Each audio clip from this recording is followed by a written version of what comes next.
Hello students, class 6। बच्चों, आज हम आपकी हिंदी में ग्रामर का एक नया टॉपिक पढ़ेंगे जिसका नाम है वाक्य व्यवस्था। ठीक है, वर्ण व्यवस्था हमने पढ़ा था, शब्द रचना, शब्द व्यवस्था पढ़ चुके, हम वाक्य व्यवस्था पढ़ेंगे। ठीक है, पहले वर्ण, फिर शब्द और अब वाक्य। ठीक है, तो इसमें सबसे पहले वाक्य व्यवस्था किसे कहते हैं, वाक्य व्यवस्था से क्या अभिप्राय है। वाक्य के समूहों को सही क्रम से संयोजित करने की प्रक्रिया को वाक्य व्यवस्था कहते हैं। बच्चों, मैंने हम क्लास में भी बताया है कि वर्णों के समूह को शब्द और शब्दों के समूह को वाक्य। ठीक है, तो शब्दों का वह जोड़ जिसका कोई अर्थ निकले वो क्या कहलाता है, आपका वाक्य कहलाता है। ठीक है, तो वाक्य के शब्दों को सही क्रम से संयोजित करने की प्रक्रिया कहलाती है वाक्य व्यवस्था। वस्तुतः वाक्य पदों का वह व्यवस्थित समूह है जिसमें पूर्ण अर्थ प्रकट करने की शक्ति होती है। उसके बाद है वाक्य किसे कहते हैं। दो या दो से अधिक शब्दों के मेल से वाक्य बनता है। दो या दो से अधिक शब्दों के मेल से, जिसमें कहने वाले का भाव पूर्ण रूप से स्पष्ट होता है। जैसे राम पुस्तक पढ़ता है, मोहन कल दिल्ली जाएगा। यानी कि जो पूर्ण रूप से अर्थ प्रकट करे, दो या दो से अधिक शब्दों का मेल जो पूर्ण रूप से अर्थ प्रकट करे वो क्या कहलाता है, वाक्य कहलाता है। वाक्य के कितने भेद हैं वाक्य के बच्चों, वाक्य के कितने अंग हैं, वाक्य के बच्चों दो अंग हैं। कौन कौन से, उद्देश्य और विधेय। कौन कितने अंग हैं वाक्य के, दो अंग हैं। कौन कौन से, उद्देश्य और विधेय। जैसे राम आया, अब इसमें राम जो है वो उद्देश्य है और आया जो है वो विधेय है। ठीक है, राम क्या है, उद्देश्य, और आया क्या है, विधेय। उद्देश्य और विधेय की परिभाषा लिखिए। जिसके बारे में बात कही जाए उसे उद्देश्य कहते हैं। जिसके बारे में बात कही जाए उसे क्या कहते हैं, उद्देश्य कहते हैं। उद्देश्य के विषय में जो कुछ कहा जाए उसे विधेय कहते हैं। जैसे कहा राम आया, अब इस वाक्य में राम जो है वो उसके बारे में बात कही गई है, तो राम क्या हुआ, उद्देश्य हो गया। और इसी वाक्य में राम के आने की बात कही गई, इसलिए जो आया शब्द है जो वो क्या है, आया पद विधेय है। नोट, छोटे से छोटे बड़े से बड़े वाक्य के दो ही अंग होते हैं। वाक्य बड़ा होने पर उद्देश्य विधेय का विस्तार हो जाता है। जैसे कि राम पुस्तक पढ़ता है, तो किसके बारे में बात की गई है, राम के बारे में। तो राम यहाँ पे क्या हुआ, उद्देश्य। और जो आपका पुस्तक पढ़ता है ये इसका क्या हो गया, इसका ये विषय है, तो ये क्या हो गया, इसका विधेय हो गया। ठीक है, नेक्स्ट, रचना के अनुसार वाक्य कितने भेद हैं। रचना के अनुसार आप सबको पता होगा वाक्य के बच्चों तीन भेद है, सरल वाक्य, संयुक्त वाक्य और मिश्रित वाक्य। कितने भेद हैं, तीन। कौन कौन से, सरल, संयुक्त और मिश्रित। ठीक है, जिस वाक्य में एक ही क्रिया होती है, यानी सिंपल सेंटेंस जिसे आप इंग्लिश में कहते हैं, वो आपका हिंदी में सरल वाक्य। विद्यार्थी पढ़ रहे हैं, लड़के घर जाएंगे, मैं घर जा रहा हूँ, मैं स्कूल गया था, ये क्या सिंपल सेंटेंस आपका, तो यानी कि सरल वाक्य। ठीक है, इसके बाद आपका आता है संयुक्त वाक्य। क्या आता है नेक्स्ट, संयुक्त वाक्य। अब संयुक्त वाक्यों में क्या होता है बच्चों, जिस वाक्य में दो या दो से अधिक सरल वाक्य जुड़कर एक दूसरे के पूरक बन जाएं, उसे संयुक्त वाक्य कहते हैं।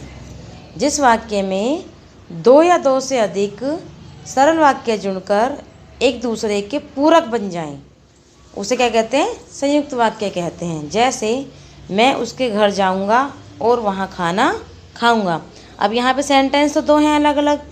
अगर मैं बोलूँ मैं उसके घर जाऊंगा तो ये भी ठीक है सेंटेंस, तो इतना भी ये क्या है, सरल वाक्य है। और दूसरा बोलूँ कि वहाँ मैं खाना खाऊंगा, तो ये भी सिंपल सेंटेंस यानी सरल वाक्य है। अब ये दोनों एक दूसरे के लेकिन क्या बन गए हैं, पूरक बन गए हैं। दोनों को मिला के एक ही सेंटेंस बन रहा है। ठीक है, तो ये क्या है, संयुक्त वाक्य है। नेक्स्ट है आपका मिश्रित वाक्य है। जिस वाक्य में सरल वाक्य की प्रधानता हो तथा उसके सहारे एक या अधिक उपवाक्य हों, उसे मिश्रित वाक्य कहते हैं। जिस वाक्य में क्या हो, सरल वाक्य की प्रधानता और उसके सहारे एक या अधिक उपवाक्य हों, उसे मिश्रित वाक्य कहते हैं। जैसे आपको सुनकर प्रसन्नता होगी कि मैं पास हो गया हूँ, एक या एक से अधिक क्या हो, उपवाक्य हों। मेरा मित्र सदा ऐसे कपड़े पहनता है जो साफ होते हैं, ये कैसे हैं, मिश्रित वाक्य हैं। ठीक है, नेक्स्ट है आपका अर्थ के आधार पर वाक्य कितने भेद हैं। अर्थ के आधार पर बच्चों वाक्य के 8 भेद होते हैं। कितने, 8।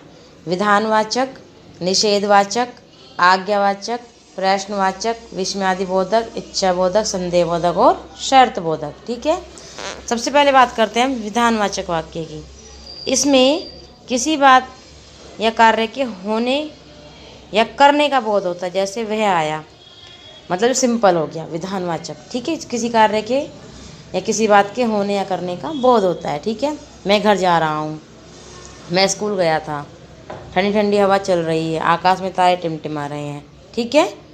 निषेधात्मक, जैसे आपको नाम से पता चल रहा होगा कि नेगेटिव, नकारात्मक वाक्य है। इसमें किसी बात या कार्य के न होने या न करने का भाव प्रकट होता है। मैं स्कूल नहीं जाऊँगा, मैं घर नहीं जा रहा हूँ, मैं तुम्हारे साथ नहीं खेलूँगा, ये सब क्या है?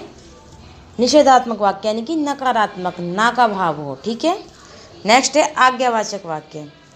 इस वाक्य में जैसे में है कि इसमें किसी बात या कार्य के लिए आज्ञा, प्रार्थना या उपदेश का भाव रहता है। जैसे यहाँ से चले जाओ, अभी मत आओ, मत जाओ, किसी का जी न दुखाना, आओ मुझसे जीत कर दिखाओ। इसमें क्या है, मतलब या तो कोई ऑर्डर दे रहा है, इंग्लिश में आप जैसे पढ़ते हैं ऑर्डर, रिक्वेस्ट पढ़ते हैं ना आप इंग्लिश में, वही यहाँ पे आज्ञावाचक वाक्य है, ठीक है।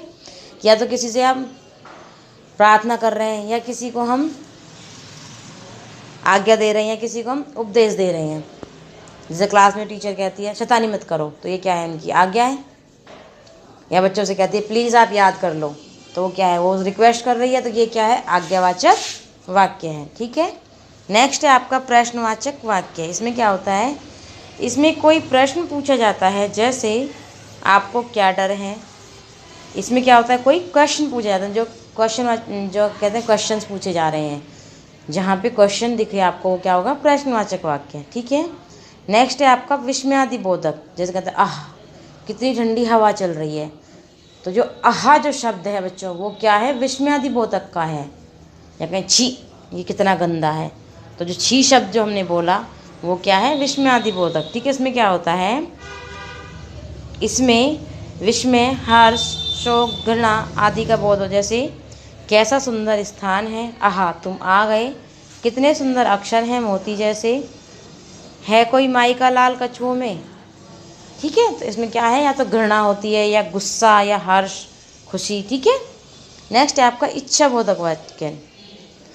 इसमें क्या होता है, आप किसी को ब्लेसिंग्स यानी किसी को आशीर्वाद दे रहे हैं, किसी को शुभकामना दे रहे हैं। जैसा मैंने कहा कि भगवान करे तुम पास हो जाओ, ठीक है, ईश्वर करे कि तुम परीक्षा में सफल हो जाओ, तो मैं आप सबको ब्लेसिंग्स दे रही हूँ, आशीर्वाद दे रही हूँ, ठीक है। अगर मान लीजिए कोई आपसे बड़ा है, वो आपसे कहता है खुश रहो, जैसे आपने किसी के पैर छुए, अब उसने कहा आपसे खुश रहो, तो आपको ब्लेसिंग्स दे रहे हैं, आशीर्वाद दे रहे हैं। या कई बार आपने देखा गुस्सा आता है, तो बोलते हैं, गुस्सा आया मान लो किसी को आपके ऊपर, तो गुस्से में कुछ भी बोल देता है, तो वो क्या है, इच्छा है उसकी, ठीक है। जैसे तुम्हारा कल्याण हो, भारत माता की जय हो, ठीक है। नेक्स्ट है आपका संदेह बोधक वाक्य। इसमें क्या होता है, जिस वाक्य में संदेह या संभावना प्रकट हो, संदेह या संभावना प्रकट हो, उसे संदेह बोधक वाक्य कहते हैं। मतलब संदेह है कि होगा या नहीं होगा पता नहीं, लेकिन शायद हो ये काम। जैसे कहें शायद आज वर्षा हो, आपने ऐसा सुना होगा, मतलब हमें पता नहीं कि उसने सुना या नहीं सुना, लेकिन हम उससे कह रहे हैं, तो इसमें क्या संदेह है।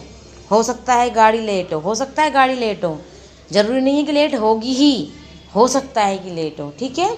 नेक्स्ट है आपका शर्त बोधक वाक्य। इसमें क्या है, यहाँ एक बात या कार्य का होना न होना किसी दूसरी बात या कार्य के होने या न होने पर निर्भर करता है।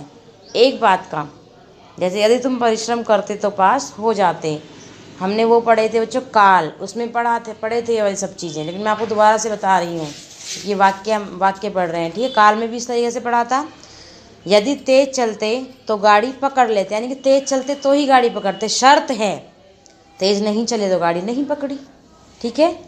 परिश्रम करते तो ही सफल होते, परिश्रम नहीं किया से सफल भी नहीं हुए, यानी कि दोनों तरफ शर्त है। यदि वर्षा होती तो फसल अच्छी हो जाती, यानी कि वर्षा नहीं हुई इसलिए फसल भी अच्छी नहीं हुई, ठीक है। आया समझ में। आपको क्या करना है बच्चों, ये चैप्टर आपको अपनी कॉपी में लिखना है ग्रामर की में, और उसके बाद आपको लर्न करना है, ठीक है। ओके बच्चों, आज के लिए इतना ही, थैंक यू बच्चों।